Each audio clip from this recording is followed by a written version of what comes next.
Ladies and gentlemen, welcome back to another Marvel Rivals Championship Series Open Qualifier game. We are on PC in North America right now. And we have a very interesting game. I actually had a look at this one, and these are actually, like, with open qualifiers, there is always a chance that you get, like, random teams. Like, you'll get gold players versus one above all players. That is just a thing that can happen. That is a risk you take for open qualifiers. This is not one of those games. These are all top-ranked players. And we are heading in here.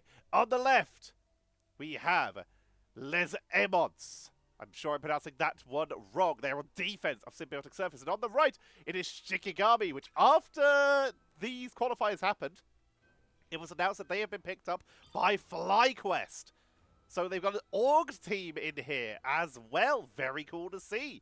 So let's see what they can do as we are heading in here.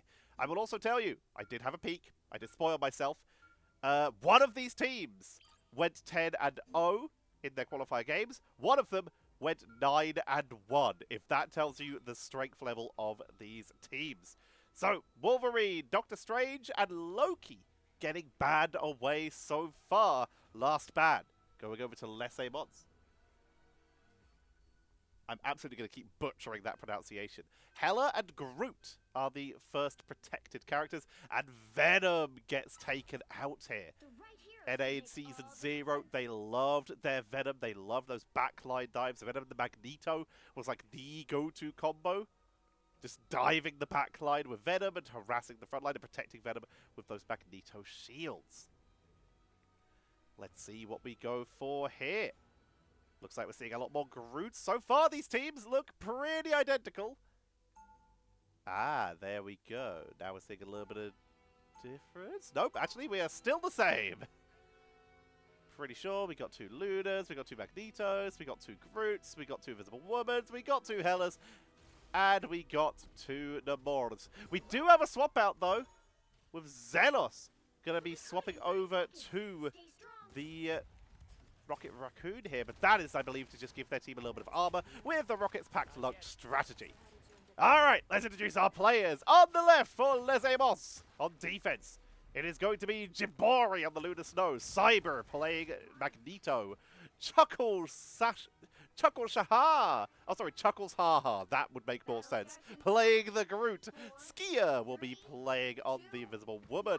Deco is playing Hela, and Backstab Bird is playing the Mord. And on the right, in the entrance, it is Shikigami, aka FlyQuest, with Light playing the Namor. Gasklin, very familiar name for those people who've watched my channel, playing the Magneto. Energy, also a familiar name, going to be playing on that Hela. Zelos, bringing out the Invisible Woman. Koopatastic is playing the Lunar Snow, and Spark Chief on the Groot. Shikigami trying to push up the Groot walls, making it very hard to find an entranceway, but they're still going to try and find a way in, try and break the siege here. Good healing coming out, Spark Chief trying to open up the angle right now as Energy takes out Backstab Bud. This is giving Shikigami an opportunity to try and find an entranceway to break on through. The Oceanic Dominion takes out Chuckles Haha, and it looks like Shikigami are able to push on through. Couple members of Nightmare, couple members of Euphoria. We've got some absolute royalty in this Shikigami FlyQuest roster. Les Mons, high-level players, but not ones I've had the joy of casting as of yet. We'll be keeping an eye on them. Let's see if they can already dethrone the more well-known names as they begin to push there, as they begin to get pushed back. But Les Mons, they've picked up a siege position where they can try and hold against the pressure of Shikigami. Pulled in by the Invisible Woman to break the positioning there, but still going to take some high ground on top of the box. Up on top, try to flank, keep the pressure on. Energy dropped low, getting chased down by Backstab Bird and will be taken down. Jibori keeping Chuckles Haha up. There comes the pull-in as Gasklin, Meteor M takes the double. And the Horde of Proteus makes it 3, Light making it 4 as Cyber goes down. Jibori and Skier both going to be backing away. Neither one wants the smoke right now, as Shikigami will continue to push in. The regroup coming out from Les Aimants, though. They've shut down the advance area on the right with one entrance way down, but they've all chosen the left, splitting the team in two with the group walls to try and shut them down. There's too many walls, though. They can't seem to find the angle. Here comes the invisible boundary coming in from Skya to keep the area zoned down and give Les Aimants the opportunity to push on through, which they do, taking out Spark Chief onto the backline. Cyber has a huge angle right now, piling on the pressure, focusing down. Chuckles Haha will get Zealous. And Shikigami, they did get point number 2, but they have been held here. Getting taken out in this fight. Gaskin trying to make space. Light trying to keep the pressure on. Energy. Here comes the Groot, straggling Prison into the sideline, getting huge damage. Backstab Bud picks up the double. Both the strategists are down. Down goes Energy, and it's another hold from Les Aimants. Down they go. Spark Chief, Gasklin, and Light. The last to fall, and Les Aimants shut them down again. Straggling Prison down. Meteor M still available. Horde of Proteus down. They have no real CC ultimates right now, but they do have a lot of damage. That might be enough. Shikigami, same situation, but the difference is they have their invisible boundary. Skia, a little bit away from that. Shots coming in. Cyber trying to hold the line. They gave up a little bit of push space in order to give themselves an advantage later. Energy dropped low, forced into the air with the Goddess of Death, and will take down Tico on the backline as Shikigami are blasting through right now. Meteor M to try and zone them away. Backstab Bud goes down as Shikigami blasts through this. Jibori with the Fate of Both Worlds, but it will expire. And Les Aimants having to all return from spawn. Having to reset up defensive position. Cyber and Jibori will come back. Invisible boundaries available for both teams right now, and that's basically it for Shikigami, though. Les Aimants, they still have Meteor M, they still have Goddess of Death, they still have the Horde of Proteus. The push coming in, trying to set up the angles, trying to zone away their opponents to get a good angle. That is a beautiful straggling Prison. Horde of Proteus comes out as well, but the shielding and the invisible boundary is shutting it down, preventing anyone from going down. Counter invisible boundary came out from Skya as they try to push on through to hold the line right now. Cooper-tastic, Gaskin, and Light do all go down. It's gonna be an easily won fight from Les Aimants, so they held on to Meteor M and Goddess of Death even through it. And now they are able to reset up defensive positions, but they still have to hold for 3 more minutes right now. Tico taking the shots down range. Trying to get the right angle. Meteor M into the backline, not finding the target for the moment as they try to push in. Flank from the side. Tico trying to get the right angle, gets pulled in with the straggling Prison, focused down and taken out. Cyber is trying to hold, but they are wiped off the board there. Meteor M for Gasklin still available, meaning that they can still go in hard and light with the Horde of Proteus. Les Aimants, though, are respawning. They've got their own straggling Prison once again available to try and shut down Shikigami, to try and make space to take out FlyQuest. Gasklin, Meteor M, blocked by the aquatic blessing of Backstab.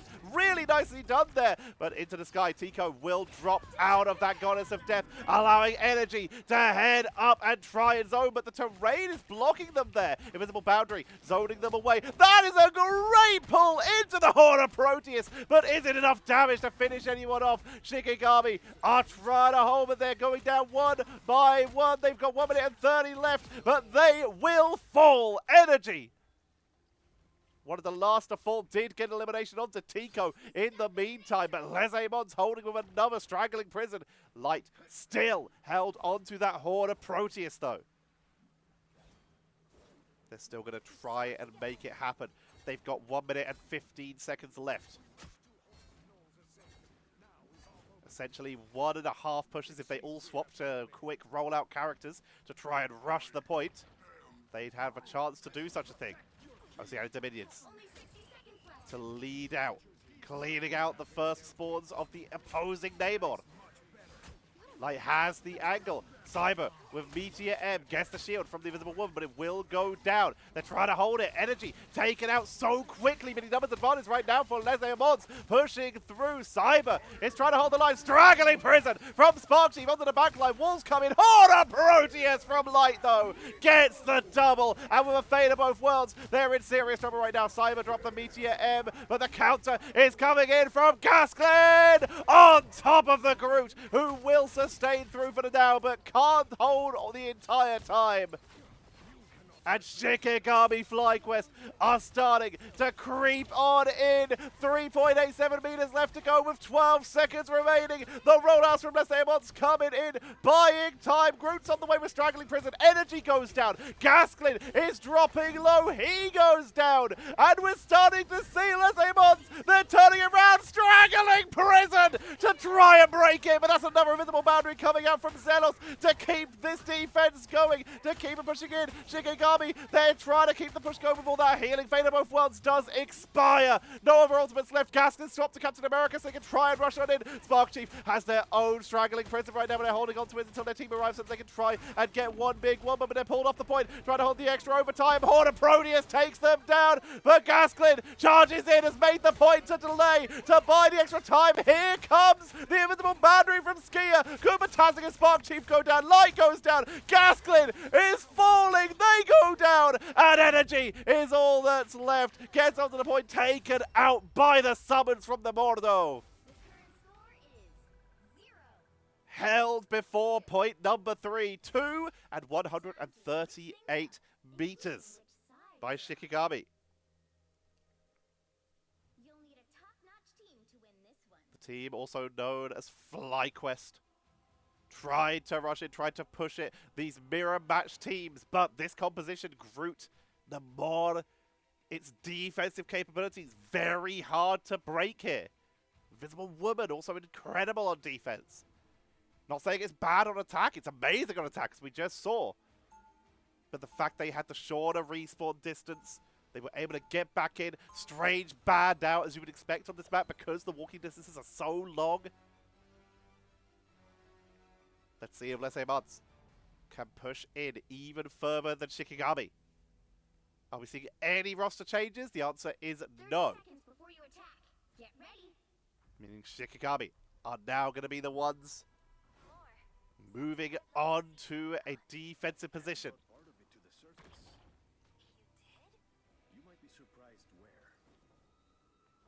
Up to the high ground. Making sure they've got a little bit of zoning off of their opponents when they try to push on in. The battle starts in 5, 4, 3.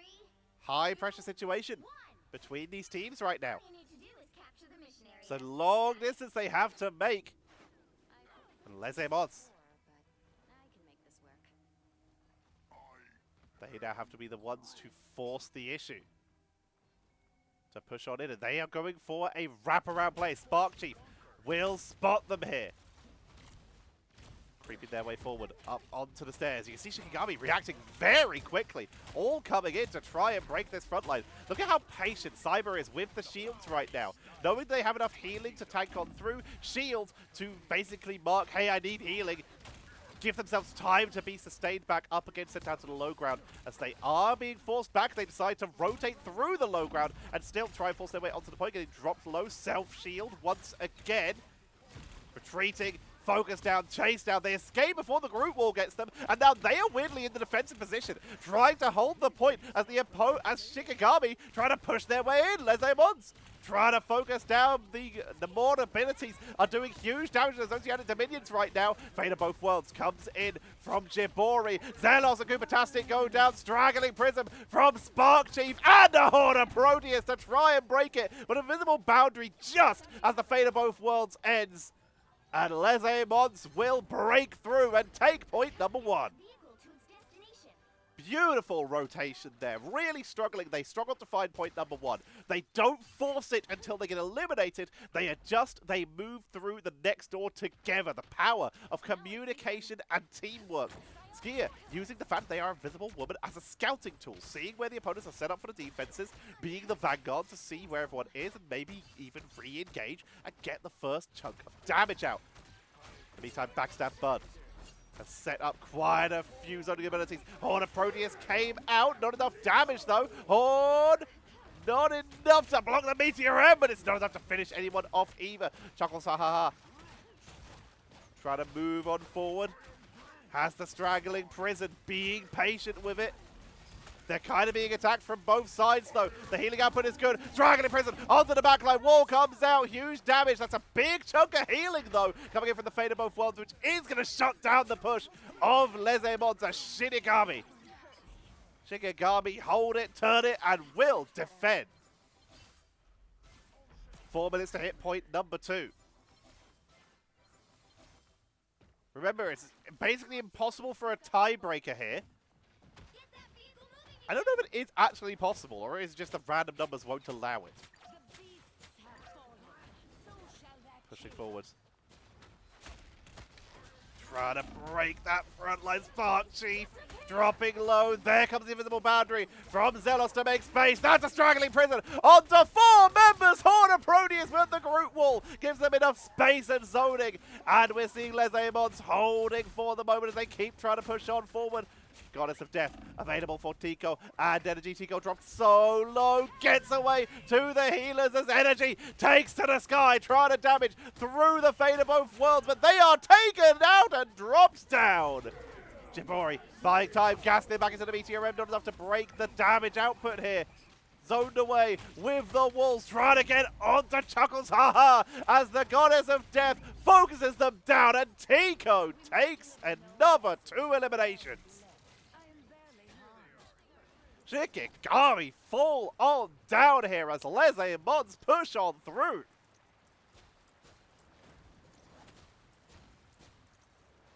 They're going to be able to make their way through to point number 2. If they can actually lock this in, then it becomes a game of distance. Gaskin blocked off, as is Spark Chief. The walls, the knockback, they can't touch the point. Point number 2 is going to be grabbed.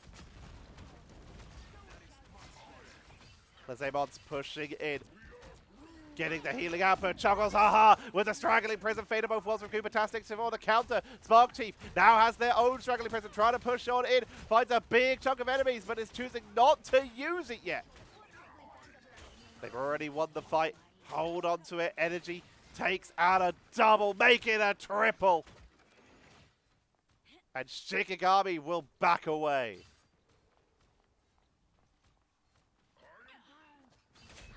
Best positions. Soul Siphon get absolutely turned on. The Soul Siphon from Tico to try and lock Energy in place, but Energy just turns around and absolutely bops them. Now on the flank. We'll see if they can try and pick off someone on the high ground like that Invisible Woman. If they could get Invisible Woman, that would be huge. Ultimate almost ready, looking for a flank, but the more abilities. Oceanic Dominions and those Frozen Spores make it very hard to do. Finds Luna Snow. Wrapping around, Luna hearing them on the flank. Ultimate's almost there. Shot 1, shot 2, and gone.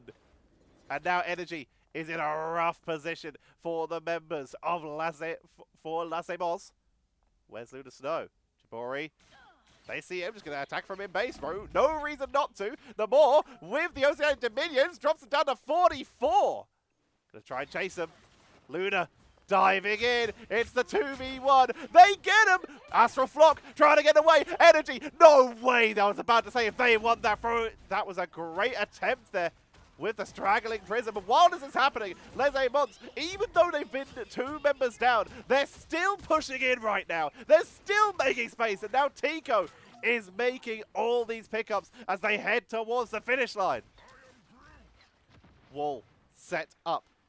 Shikigami have to hold for 1 minute and 45 seconds more. Cyber trying to chase down onto the Mons as Energy makes their way into the air with the Goddess of Death, finds the strategist, grouped up, Fate of Both Worlds has to be dropped in order to try and sustain through. They will sustain through here. Cyber dropped low, Straggling Prison comes out as Tico takes to the sky themselves to try and follow up to sustain it too much. Will find Energy on the flank, takes them down, but Tico will drop out of that Goddess of Death and will go down themselves to the Mons. Koopatastic drops the Fate of Both Worlds to allow the Mons to keep on fighting. Shikigami holding the line with 1 minute to go, and they are staggering the eliminations here. But down goes Light, one of the main defensive tools. Cyber is trying to focus down that backline harass while staying healthy. Has that protection from the Invisible Woman. The Invisible Boundary was dropped to give them a little bit of extra space for Shikigami, but it does go down. Skyer has theirs, but they need to touch the point. They've got 48 seconds to go. They're going to back up. They will have to regroup, but they're not going to have much time. They might want to pick something that can guarantee touch the point, like a Cap, like a Venom, someone who can dive forward, but they are sticking with what they know. They're trusting that they have enough time to make it in. A lot of damage is being dealt right now. Spark Chief from the side has the Straggling Prison. Wall to zone them away. Straggling Prison pulls the back line in. Wall, Horner Proteus takes down Jibori. Skyer, Invisible Boundary to try and break it, but they've already lost 2 members. Chuckles, Haha, and Jibori are both down, meaning that they have to force this. Zelos and Koopatastic are down. That's both the strategists. Les Mons are finding the angles. They're finding the opportunity. They push on through. Healing to try and keep up Tico, but down they go. Light is still here. Meteor M to absorb the damage into the back line. Jikori tanks on through. Energy drop low goes down. Gaskin trying to hold it. Straggling Prison from Chuckles, but they can't touch the point in time. It's going to be 130 to 138. And Shikigami will take the win. The team, also known as FlyQuest, grab themselves the victory here. They went 10-0 in these open qualifiers. But insane play by Les Mons. We'll keep an eye on them as we enter into the bracket phase. They're definitely qualified, I'm pretty sure, for the actual double elimination bracket. They don't have to go through the closed qualifiers. But they are looking strong. But Shikigami, FlyQuest, also looking insanely strong there. MVP going to Spark Chief. 29k damage absorbed. Can you take it down 9 times? 29 eliminations, 8 final hits. Did some good work. 66k damage blocked. Second highest in the game. Let's talk about his statistics. Top eliminations actually went over to Backstab Bud. 33 eliminations, 12 of which were final hits. The most final hits went over to Energy on Shikigami. Least amount of times getting eliminated goes over to Skyer. Only 3? That's less than half. Literally anyone else in this game. Well done. I mean, wow. Just wow. That is impressive. While still keeping up and still dominating the healing output, actually. Yeah, wow. Skyer. Absolutely mental. SVP. Well deserved. Top damage. 30k. Close. Literally about 70 in it. Light got 30k, but 30k 819, whereas Chuckles Haha got 30k 885. So close between them, and just behind them is Spark Chief as well, with 29k 812. Just a little bit behind. But wow, so close between these players right now. Namor and Groot matching damage, basically. Crazy. They also matched final hits. So yeah, not that crazy. Top damage blocked, 66k by Spark Chief, but they were outdone. 71k by Chuckles Haha, who did such incredible work on this Groot as well. Very nearly brought it back for their team. And top healing, we already mentioned it, but Skier, 57k. 10k more than the next highest, which is Jibori, who themselves got 5k more healing than Koopatastic. Skier, Absolutely insane, well-deserved SVP. I can't wait to keep an eye on this team because they are good. We will keep an eye on them, but we're also going to keep a heck of an eye on FlyQuest, aka Shikigami, as they are moving on to that double elimination bracket phase. And I will be moving on to the next cast that I will be doing. I hope you're all enjoying. If you are, consider dropping a subscription. I release a cast every single day. I have taken, I think, 2 breaks, like 2 days worth of breaks total since I've started doing this. I even cast through when I was very sick, kept that going, and I intend to keep doing that if possible until I can't do it. I'm not sponsored. I'm not paid by NetEase yet, fingers crossed. I'm doing this because I love it, but I do make AdSense. So if you guys want to support, then you can do that very simply by just turning off ad blockers when you watch my videos. I only ever put them at the beginning/end of a video or in between series. You can see that one game there, that was one series. I would never put it in the middle of a round, only in between matches. So for example, if this is the best of 5, I put it between game 1, game 2, game 3, etc. You can also support by, if you have YouTube Premium, you're already doing it. Thanks, appreciate it, love you. You can also support by becoming a member and supporting the channel that way. You get these videos up to 24 hours early if you become a member. And you get a shout out like the wonderful John when you are a member. If we start to get too many, we may have to adjust that. But for now, we have 1 and we're happy to do so. And finally, you can support by becoming by hitting that join button. That's thanks button. I just messed everything up there. You can hit thanks. It's a donate button, basically. It is appreciated. This helps me keep casting, because being able to afford groceries is a prerequisite for being able to live, and living is a prerequisite for being able to commentate these games. The simplest thing you can do, though, if you don't want to do any of those, although please just turn off your ad block, it is appreciated. The simplest thing you can do is to like, is to comment, and is to subscribe if you're not already. We are over 12% of viewers are subscribed. It is so appreciated when you are. When you ring that notification bell, you see when these casts go live every single day. But all of that helps the algorithm. I'm just going to be honest to you, it really does. I've seen the results. The more people who like and comment and subscribe, the better the videos do, and the better tomorrow's videos do, because they're getting boosted. The algorithm's like, people like this. So if you ever want to support me or any other creator interacting and watching the whole video so that they get like maximum retention of watch time, these are the ways you can do it. Also, if you want to watch any of the Season 0 games or any of these games for each region and system, there are playlists available on this channel where you can watch all the videos in one go. So that way you can just leave them on in the background, which certainly helps this channel, if you know what I'm saying. I'm not asking you to manipulate the system for me. I'm digging myself a hole. You know what? While I'm in the hole, tweet on Blue Sky at Marvel Rivals and NetEase saying Tetcher and cast. Don't be rude. Don't brigade them. But ask them. Hey, be nice. The hole's deep enough. If you can hear me from the bottom of this hole, I have been Tetcher, and I will see you all tomorrow.